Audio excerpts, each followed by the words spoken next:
Hey guys, I'm Janet on occasion, and today we are playing a community cast. That's right, this one was sent in by King Ajizal. And yeah, I'm finally getting through some of the community casts. Finally. Anyway, so, he's playing as Lizardmen. He's got a pretty cool army here. So you can see he's got some skink cohorts with javelins. He's against the Empire, so the Empire tend to bring quite a lot of shields in the front line, but against greatswords and halberdiers, the javelins can actually get some good early damage in, which is rather nice.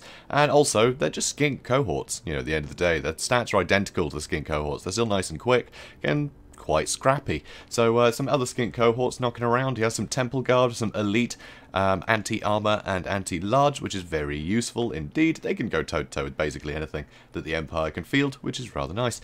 Also, he has some chameleon skinks on the outsides, so these guys will get some nice damage into anything on the peripherals, or be able to sneak in the back and get some good damage into any of the state troops. Also, he has a Bastiladon with Revivification Crystal, and that is going to help keep everything healed up, because he has a lot of very valuable things. He has another Feral Bastiladon, there we go, here. He's also got a Saurus Scar Veteran and Krokgar, both on Cold Ones, which is very cool.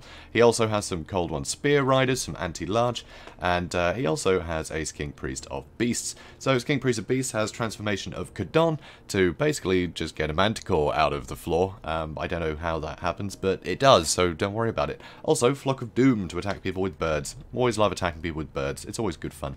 Anyway, so, the Empire player here, pretty cool build. So he has a mixture of spearmen sort of dotted around, but then he's also got these two halberdiers in the front, so they have really good charge defense against everything.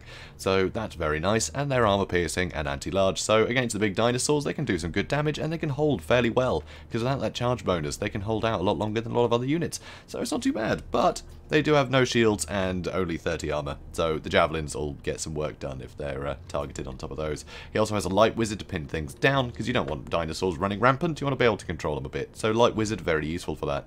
Also he has Boris Toddbringer, who's actually on foot, so all that anti-large that Lizardmen tend to be able to bring, you know, with all their units, yeah, Boris doesn't have to worry about that, so that's rather nice. So pretty handy there.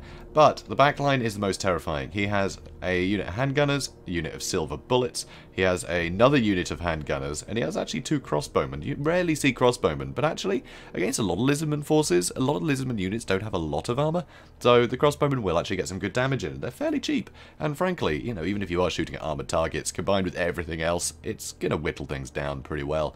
And also, for some extra punch, he has the Hammer of the Witches, which is very accurate and will do a lot of damage, especially to just sort of cheaper end monsters like the Bastiladons, which there are a couple of in this army. One with a Revivification Crystal will be a very valuable target. He also has a couple of Reichsguard as well. The Reichsguard will be able to basically just stomp anything apart from the Temple Guard in the front line, unless they can be kept in check. So that is going to be very dangerous.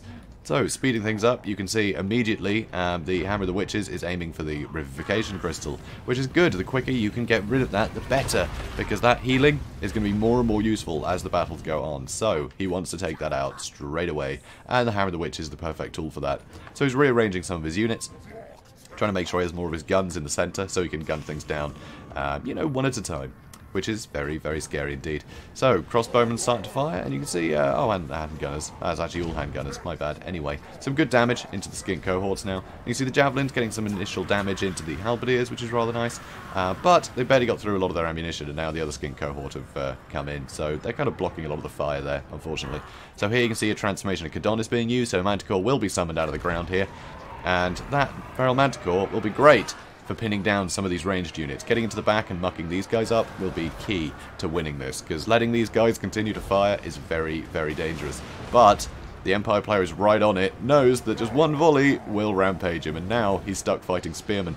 So here you can see King Ajizal is moving in with his more elite units, but with all the spears and all the guns, he's actually going to pull back, which is quite surprising. But with the Reichsguard on either flank, they will eventually just envelop everything and kill all the cheap units. So he wants to move back so he has some units to deal with them.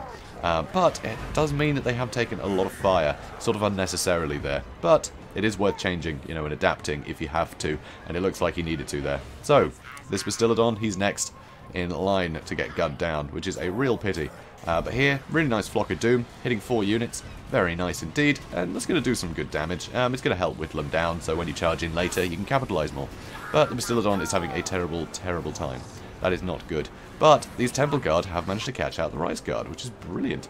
Over here, you can see, unfortunately, these Halberdiers have managed to pin all of this stuff in place, and now the Rice Guard are moving into more squishy targets. So another transformation of Kadon is about to be cast, but huge amount of damage on that Skink Priest. Unbelievable amount of damage. Just from one volley from each of these guys. It's just so much damage combined, you know? So anyway, Feral Manticore, though, is now in the back line, so he can actually come in and help. Temple Guard taking a rear charge from the Rights Guard, which isn't great. You don't really want to be rear charged. I think the Rights Guard, though, might have been better used to just attack everything else. The Temple Guard are a bit slow, and with all of this stuff in the back line, you can gun them down pretty quickly. But, you know, it's all good. So here you can see the Cold One Spear Riders have managed to get one of the handgunners out in the open. So those handgunners are not going to last very long against the Spear Riders here. And here the Spearmen are coming in to try and protect the rest of the units. He's not going to chase. He knows these guys can outrun him. And unlike other Cold One riding units, these guys don't rampage. So you can keep control of them throughout, which is very, very useful. So you can't just hit them with a volley, let them rampage and have them fight Spearmen for ages. No, they can pull away from the Spearmen. So here the Feral Manticore still causing a lot of hassle. You see, the Silver Bullets have taken a lot of damage from this guy, as have these crossbowmen. And now there is a lot of units very, very blobbed up, but no Flock of Doom right now, because the Skink Priest is still running for his life. So that's a pity. But here, Spearmen are getting dealt with.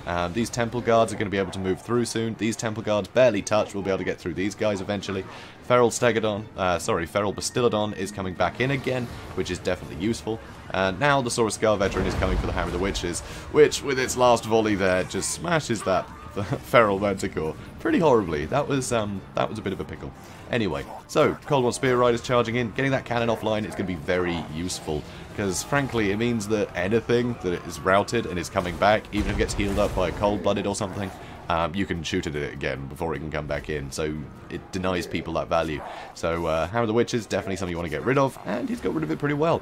So here, we did just see a Hand of the Gods smash that Light Wizard to pieces, and now Krokgar is going to chase him off. He does not want this Light Wizard able to pin things in place. With all of this ranged units left, just one overcast Net of Amantok sort of in this area would block all of these guys in, and all of them could retreat and gun them down.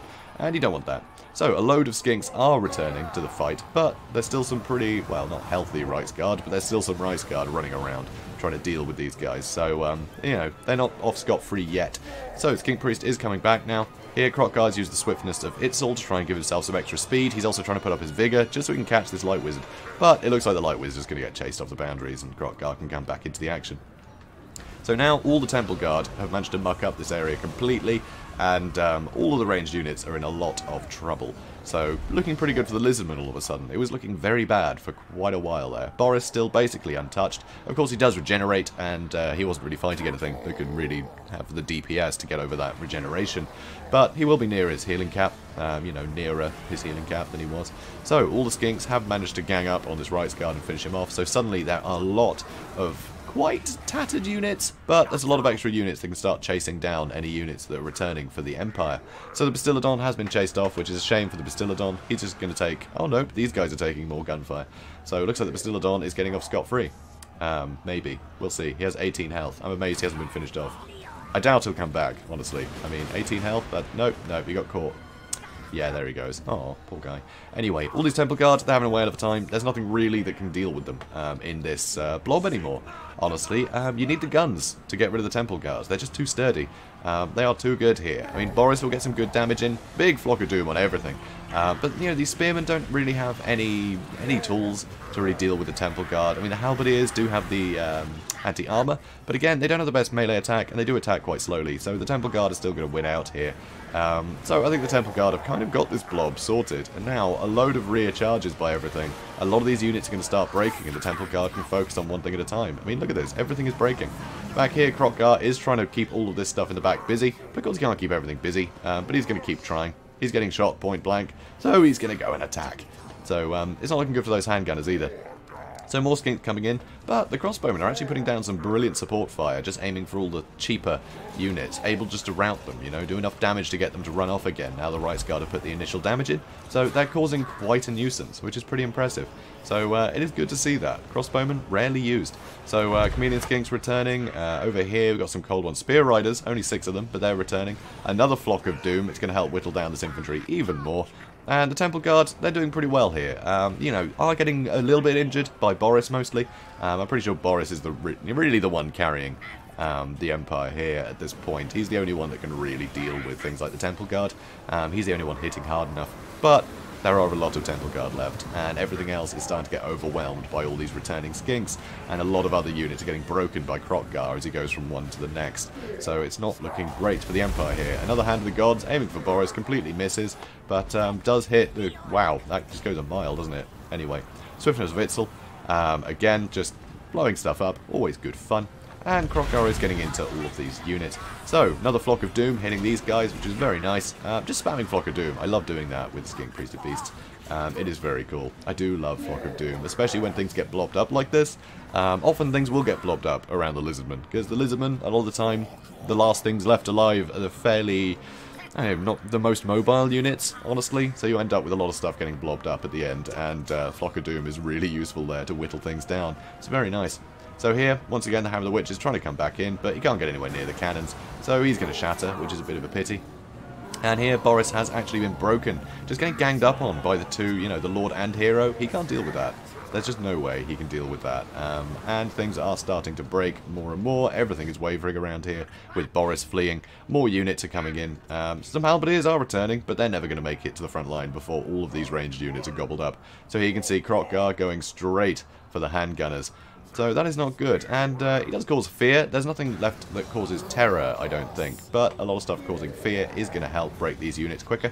Boris, he's still being chased. Temple Guard still fairly healthy. These Temple Guard still attacking these crossbowmen. They'll win in melee, even though they're very, very injured. And, yeah, Chameleon Skinks still have some ammunition, still able to fire at some things. Those Chameleon Skinks doing the same, and it's just too much. It is just too much for the Empire there. So that was definitely an interesting one. Because, yeah, it looked really bad for the Lizardmen, honestly. So many of their valuable units just got gunned down so quickly. I mean, that Skink Priest nearly died in a volley, which was terrifying. The Bastillodon, well, both Bastillodons, the Revivification Crystal got taken out almost immediately. The other one got routed very fast. The Spear Riders took a lot of damage. There was just a lot of missile pressure across the whole thing there. The Rights Guard were able to deal with all of the Skink cohorts. But, frankly, by the time it got round to firing at the Temple Guard, they were already on top of the back line. The back line had been compromised before he could deal with the Temple Guard, and they basically just won it. Honestly, there were no answers to the Temple Guard by the end, so they were able to just clean up on their own, which is kind of upsetting, really, because the Empire player played really well here. Tomato Sauce, with his guns, just managed to do so much damage to so many vital key units, but not the Temple Guard, and that was his only answer. He didn't have anything else that could deal with the Temple Guard in this army, so that made it really, really difficult for him, and that's kind of what kept King Ajizal in the fight. He just had his Temple Guard still safe at the end. So, well, not safe, they're in the thick of it, but they were fighting things that really weren't a trouble for them. So it was pretty impressive to see. And of course he did keep Krokgar and his Sauruscar veteran both in pretty good health. They were able to fight right till the end, which is pretty good considering the amount of guns and nets and things that Tomato Sauce had here. To be able to keep these two safe, that was vital towards the end, because they were able just to bully one unit after another, and there was nothing that could really stop them, especially when all of the resources were being thrown at the Temple Guards to try and stop them, and there was no stopping them. So it's pretty cool. Very cool to see. Don't often see a little Lizardmen played at the moment, and it is nice to see them again. So, King Ajizal, thanks for the replay, and guys, I hope you enjoyed this. If you did, please do comment, like, and subscribe, and I will see you in the next one. Have a good day, guys.